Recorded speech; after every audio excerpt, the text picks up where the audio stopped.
Picture this. You're running the fastest offense in basketball history. You've got Steve Nash, one of the greatest playmakers ever, zipping passes across the floor. You've got Amar'e Stoudemire, tearing down the rim every other possession.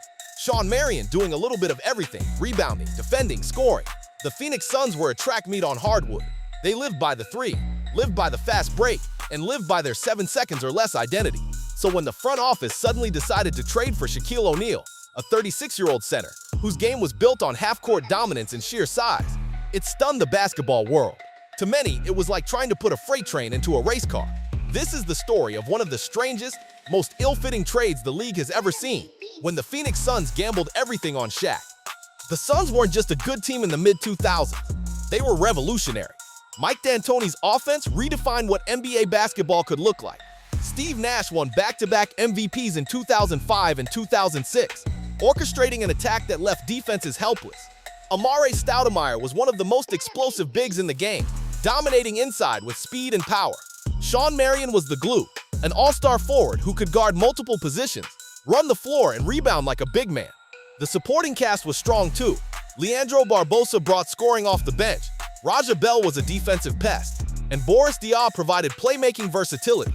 But no matter how brilliant they were, the Suns could never quite get over the hump. In 2005, they won 62 games and had the best record in the league, only to lose to the Spurs in the conference finals. In 2006, even with Amar'e injured, they made another deep run but fell to Dallas. And in 2007, they won 61 games, but were again eliminated by San Antonio in a controversial series where Amar'e and Boris Diaw were suspended for stepping off the bench after Robert Horry's infamous body check on Nash. Year after year, Phoenix looked like contenders, and year after year, they fell just short. While Phoenix was running and gunning, Shaquille O'Neal was winding down his career in Miami. After being traded from the Lakers in 2004, Shaq made an immediate impact with the Heat.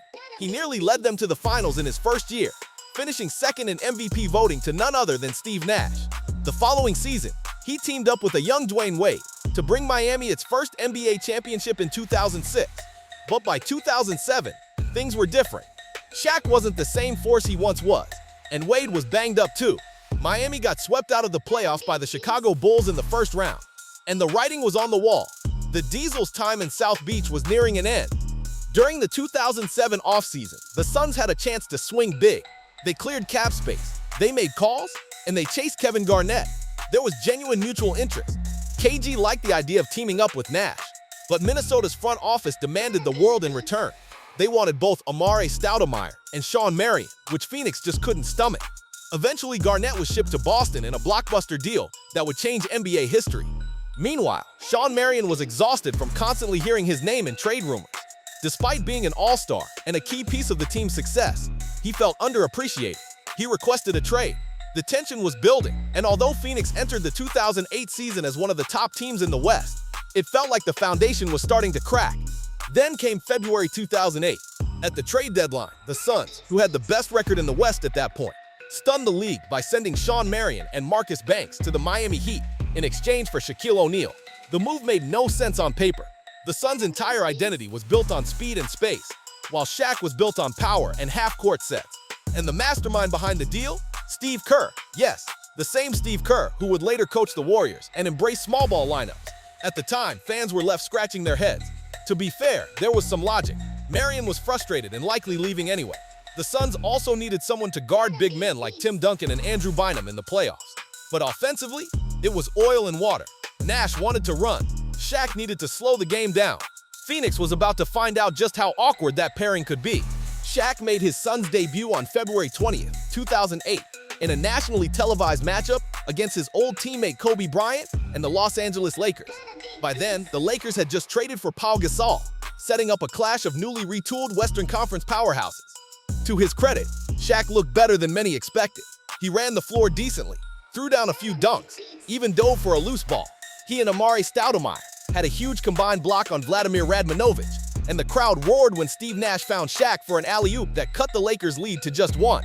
But in the end, Kobe stole the show with 41 points, and the Lakers got the win. That game set the tone for Shaq's time in Phoenix. Flashes of hope, but not enough to push them over the top. After the trade, Phoenix struggled to adjust. In their first 9 games with Shaq, they went just 3-6, the pace slowed, the offense looked clunkier, and Nash wasn't finding the same open lanes and shooters he once did. Eventually, the Suns settled in, going on a 7-game win streak to stabilize their season. They finished with 55 wins, which under normal circumstances would be elite, but in the brutal Western Conference of the late 2000s, it only earned them the 6th seed. Their reward? A first-round matchup with their old nemesis, the San Antonio Spurs. Game 1 in San Antonio was a gut punch.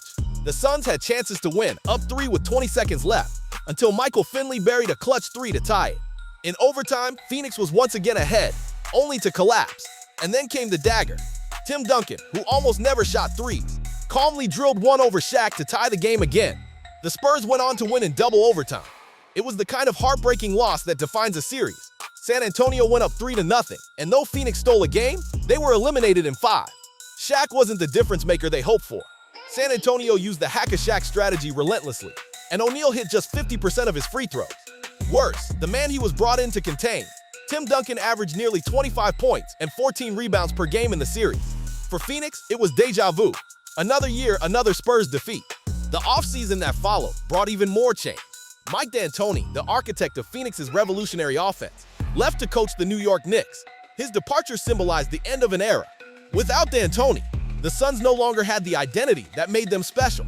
To replace him, Phoenix hired Terry Porter, a former Blazer star known for a slower, more traditional style. It was the exact opposite of what the Suns had built over the years, and the results were disastrous. Under Porter, the Suns stumbled out of the gate, starting just 11-9, their worst stretch since Nash returned.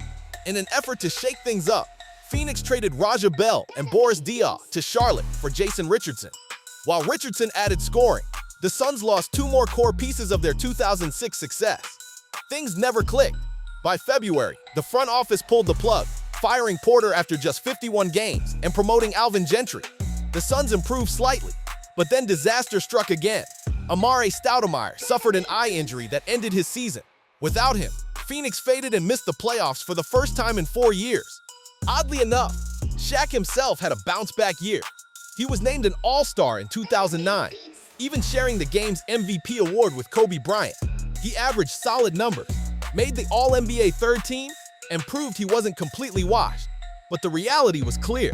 His style clashed with Nash, with Phoenix's spacing, and with everything that made the Suns dangerous. He was productive, but he wasn't what they needed. In the summer of 2009, Phoenix gave up on the Shaq experiment. They traded him to Cleveland for Ben Wallace, Sasha Pavlovich, a second-round pick, and cash. Wallace and Pavlovich were quickly bought out, meaning the Suns essentially gave Shaq away for nothing. In Cleveland, Shaq joined LeBron James in a failed attempt to win a title. In Phoenix, the trade left scars.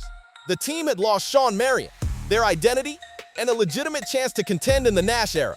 The Shaq gamble was over, and the damage was done. In hindsight, the Shaq trade stands as one of the strangest front office moves of the 2000s. Yes, Marion wanted out, but bringing in a declining Shaq was the worst possible fit. The Suns killed their own momentum, sacrificed their future, and effectively ended the 7 seconds or less era. Steve Kerr is celebrated today as a championship coach, remembered as Jordan's teammate in Chicago, and the man who guided Golden State's dynasty. But in Phoenix, his legacy is complicated. For Suns fans, the Shaq trade is the move that derailed their last real chance at a championship in the Nash years. When Suns fans look back at 2008, the hardest pill to swallow isn't just that Shaq failed in Phoenix, it's that there were other options on the table. Remember, Kevin Garnett was available that same summer. He was interested in Phoenix, intrigued by pairing with Nash, but Minnesota's front office overplayed their hand. Instead of Garnett joining Amar'e in one of the most terrifying front courts imaginable, he went to Boston, instantly transforming the Celtics into champions. Even Pau Gasol was gettable. Memphis ultimately gave him away to the Lakers for what many considered pennies on the dollar. Kwame Brown, Javaris Crittenton, and draft picks. Had Phoenix moved quickly, they might have paired Gasol with Nash and Amar'e, a combination far more suited to their offense than Shaq. Instead, the Suns chased the wrong big man, and within a year, both Garnett and Gasol had rings, while Phoenix was on the outside looking in. One of the biggest victims of the Shaq trade was Steve Nash himself. Nash was still playing at an elite level in his mid-30s, orchestrating one of the most beautiful offenses the game had ever seen. But basketball is about fit, and Shaq's presence completely disrupted the spacing Nash thrived on. Instead of sprinting into transition opportunities and finding shooters, Nash was often forced to slow the game down, dumping the ball into the post where Shaq could operate. For Nash, it was frustrating. He went from MVP-caliber seasons and 60-win campaigns to missing the playoffs altogether. And while his career remains legendary, many still wonder if Phoenix had pursued a better fit instead of Shaq. Could Nash have finally gotten that elusive NBA championship? The Shaq experiment didn't just sink the Suns, it put a dent in the legacy of one of the greatest point guards of all time. In many ways, the Shaq trade taught the league valuable lessons about team building. It showed how dangerous it can be to abandon your identity in desperation. The Suns had one of the most unique, effective playstyles in NBA history, a system that was years ahead of its time. But instead of doubling down on what made them special, they tried to fit in with traditional thinking. They wanted a big body to bang with Tim Duncan, a veteran presence to give them toughness, and in doing so, they sacrificed everything that made them great. Ironically, years later, Steve Kerr himself would learn from that mistake. As head coach of the Golden State Warriors, he leaned into pace, space, and versatility, the very principles Phoenix abandoned when they traded for Shaq. And with it, he helped build one of the most dominant dynasties in NBA history. For the Suns, though, the lesson came too late. By the time they realized what went wrong, the Nash era was over, and the window had closed. The Shaq trade will always be remembered as one of the strangest gambles in NBA history. For Phoenix, it wasn't just a move that failed.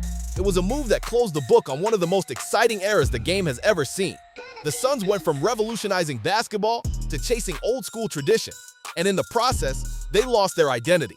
But looking back now, it's part of what makes NBA history so fascinating. One decision, one trade, can change the fate of entire franchises. So what do you think? Could Shaq have worked in Phoenix if things broke differently? Or was it doomed from day one? Let us know your thoughts down below.